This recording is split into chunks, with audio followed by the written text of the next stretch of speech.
कनक की डायरी में पुनः आपका स्वागत है। आज मैं सेवा सदन भाग 6 प्रस्तुत कर रही हूँ। गुजारिश है अवश्य सुनिएगा। गजाधर इन दिनों बड़ी मेहनत करता। कारखाने से लौटते ही एक दूसरी दुकान पर हिसाब किताब लिखने चला जाता था। वहाँ से 9 बजे रात को लौटता।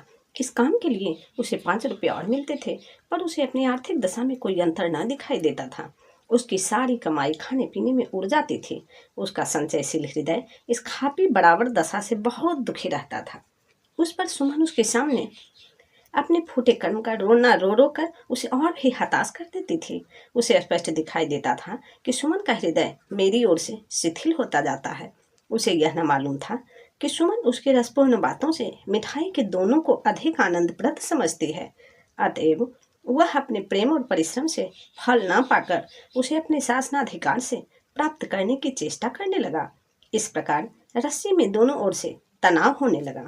हमारा चरित्र कितना ही दृढ़ हो, पर उस पर संगति का असर अवश्य होता है। सुमन अपने पड़ोसियों को जितनी शिक्षा देती थी, उससे अधिक उनसे ग्रहण करती थी। हम अपने गृहस्थ जीवन की ओर से कितने बेसुध हैं, उसके लिए किसी तैयारी, किसी शिक्षा की जरूरत नहीं समझते। गुड़िया खेलने वाली बालिका, सहेलियों के साथ विहार करने वाली युवती गृहिणी बनने की योग्य समझी जाती है। अल्हड़ बछड़े के कंधे पर भारी जुआ रख दिया जाता है। ऐसी दशा में यदि हमारा गृहस्थ जीवन आनंदमय न हो तो कोई आश्चर्य नहीं। जिन महिलाओं के साथ सुमन उठती बैठती थी, वे अपने पतियों को इंद्रिय सुख का यंत्र समझती थीं। पति चाहे जैसे हो, अपने स्त्री को सुंदर आभूषणों से, उत्तम वस्त्रों से सजाए, उसे स्वादिष्ट पदार्थ खिलाए। यदि उसमें वह सामर्थ्य नहीं है तो वह निखट्टू है, अपाहिज है। उसे विवाह करने का कोई अधिकार नहीं था। वह आदर और प्रेम के योग्य नहीं।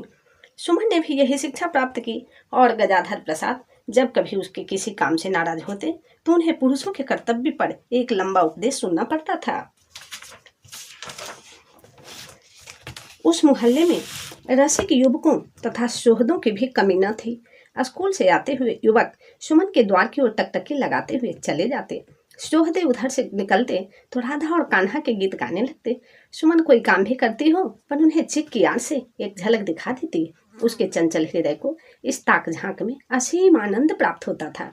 किसी को वासना से नहीं, केवल अपनी यौवन की छटा दिखाने के लिए, केवल दूसरों के हृदय पर विजय पाने के लिए वह यह खेल खेलती थी। सुमन के घर के सामने भोली नाम की एक वेश्या का मकान था। भोली नित नए श्रृंगार करके अपने कोठे के छज्जे पर बैठती। पहर रात तक उस कमरे से मधुर गान की ध्वनि आया करती। कभी कभी वह फिटन पर हवा खाने जाया करती। सुमन उसे घृणा की दृष्टि से देखती थी। सुमन ने सुन रखा था कि वेश्याएं अत्यंत दुष्चरित्र और कुलटा होती हैं। वे अपने कौशल से नौ युवकों को अपने मायाजाल में फंसा लिया करते हैं। कोई भल मानुष उनसे बातचीत नहीं करता, केवल सोहदे रात को छिपकर उनके यहाँ आया करते हैं। भोली ने कई बार उसे चिक की आड़ में खड़े देखकर इशारे से बुलाया था, पर सुमन उससे बोलने में अपना अपना अपमान समझती। वह अपने को उससे बहुत श्रेष्ठ समझती थी। मैं दरिद्र सही, दीन सही, पर अपनी मर्यादा पर दृढ़ हूँ। किसी भले मानुष के घर में मेरी रोक तो नहीं, कोई मुझे नीच तो नहीं समझता। वह कितना ही भोग विलास करे, पर उसका कहीं आदर तो नहीं होता। बस अपने कोठे पर बैठी अपनी निर्लज्जता और अधर्म का फल भोगा करे।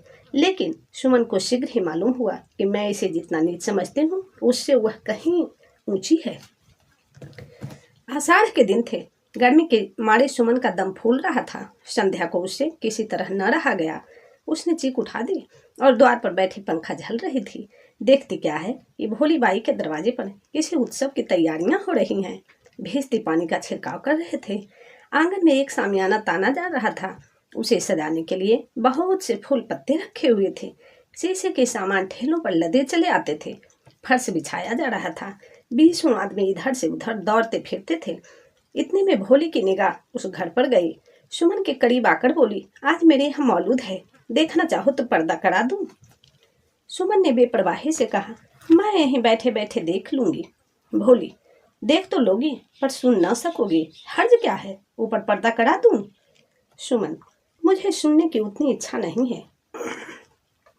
भोले ने उसकी ओर एक करुणासूचक दृष्टि से देखा और मन में कहा, यह गंवारी अपने में मन में न जाने क्या समझे बैठी है। अच्छा, आज तो देख ले कि मैं कौन हूँ। वह बिना कुछ कहे चली गई। रात हो रही थी। सुमन का चूल्हे के सामने जाने को जी न चाहता था। बदन में यूं ही आग लगी हुई थी। आज कैसे सही जाएगी, पर सोच विचार कर उठी।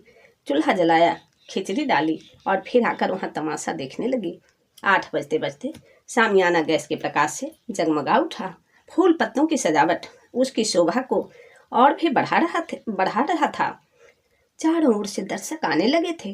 कोई बाइसिकल पर आता था, कोई टमटम पर, कोई पैदल।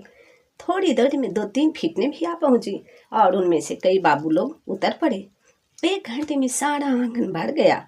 कई 100 लोगों का जमाव हो गया। फिर मौलाना साहब की सवारी आई।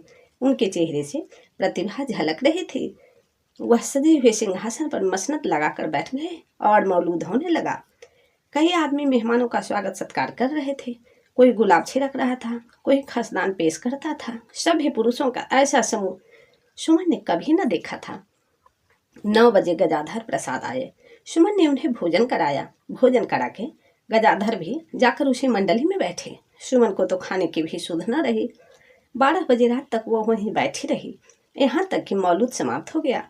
फिर मिठाई बंटी और 12 बजे सभा विसर्जित हुई। गजाधर घर में आए तो सुमन ने कहा, यह सब कौन लोग बैठे हुए थे? गजाधर, मैं सबको पहचानता थोड़े ही हूँ, पर भले बुरे सभी थे। शहर के कई रईस भी थे। सुमन, क्या यह लोग वेश्या के घर आने में अपना अपमान नहीं समझते? गजाधर, अपमान समझते तो आते ही क्यों? सुमन, तुम्हें तो वहां जाते हुए संकोच हुआ होगा। गजाधर, जब इतने भले मानुस बैठे हुए थे तो मुझे संकोच क्यों होने लगा?